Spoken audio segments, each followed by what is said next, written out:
never see the sun rise over the horizon during the course of 24 hours.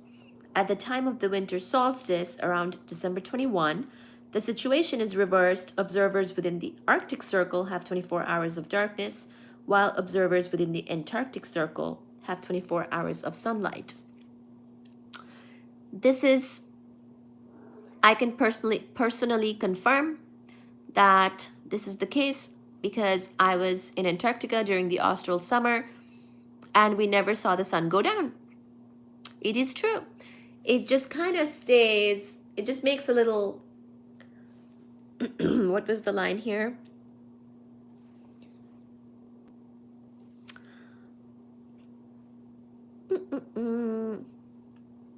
I thought this, within this region bounded by the Arctic Circle or Antarctic, observers experience the phenomenon of the midnight sun.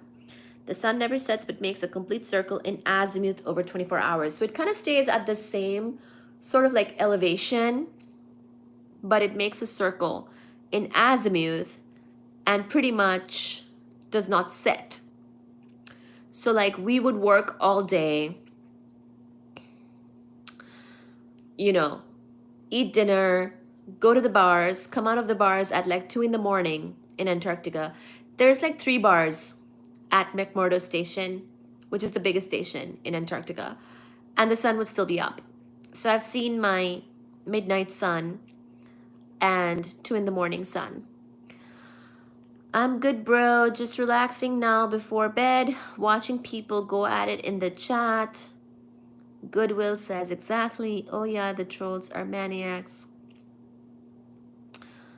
You know, everyone just doing their thing. Definitely jealous. I'd love to go to Antarctica. So I think the normal people go there, the way of going is some cruise, right? So I've heard people actually go sort of to Antarctica on with like tourism ways. I think a cruise is involved and they go basically to South America and then they keep going down until they reach sort of Antarctica. So it's not quite the same part of Antarctica that you would be at, I think. Cruises, I'm out then. Cruises can disappear. Yeah, so I didn't do cruises. I didn't go there on a cruise because I went there for work. So I'm talking about what I've heard people say in terms of tourism in Antarctica. I think the only time I've heard normal people going there normally for a tourism type of reason is a cruise. I didn't do a cruise because I went there for work. So I went there from New Zealand on a C-17. So that's probably not going to be your way of going there if it's a tourism thing. But if you work there, then there is definitely a way of getting there.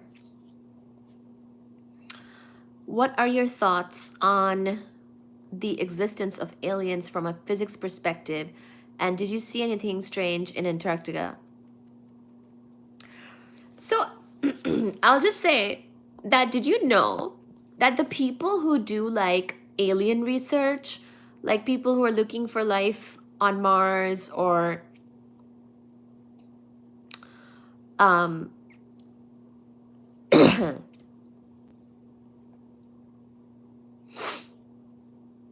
like people who basically do, so by the way, I was not in Antarctica to do alien research or like life on other planets type of research. I went for ANIDA, Antarctic Impulsive Transit Antenna. It had to do with particle astrophysics, so completely different stuff. But I did meet scientists who were there, other scientists who were there to do more like alien research, if you will, or basically looking at very extreme environments and like what type of life can thrive there. So because Antarctica is like the place on Earth that is most like un-Earth-like, there's actually a fair amount of research going on there where the scientists who are interested in those types of questions actually go to Antarctica to see like in those very